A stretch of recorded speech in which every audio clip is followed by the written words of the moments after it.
बहुत बढ़िया सी चर्चा भजन बन के अच्छा लगी तो प्लीज वीडियो के लाइक करम, शेयर करम, सब्सक्राइब कर दे। हम ज्यादा से ज्यादा सपोर्ट करी और शेयर करी। तो चलिए पहले भजन सुन ली। शिव चर्चा के पाठ रे सखिया जे भी कर गइल होई। शिव चर्चा के पाठ रे सखिया जे भी कर गइल होई। मानवा में जे करा माइल होई। शिव गुरु से भेंट न भाइल होई।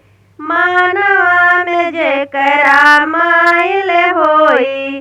शिव गुरु से भेंट न भाइल होई। जे कर दिलवा मनवा साफ होई ओ करे शिव गुरु से भेंट भाइल होई। जे करा दिलवा मनवा साफ होई ओ करे शिव गुरु से भेंट भाइल होई। सुन गुरु भैया हो सुन गुरु बाहिनी सच्चाई बाटे हो। सुन गुरु भैया सुन गुरु बाहिनी सच्चाई बाटे हो। शिव गुरु के पावे के दवाई बाटे हो।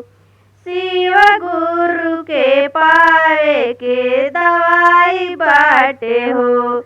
न दिल में जे कर श्रद्धा होई। शिव गुरु के खातिर धइल होई।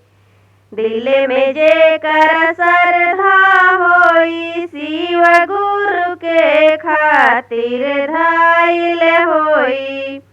मानवा में जे करा माइल होई। शिव गुरु से भेंट ना भाइल होई।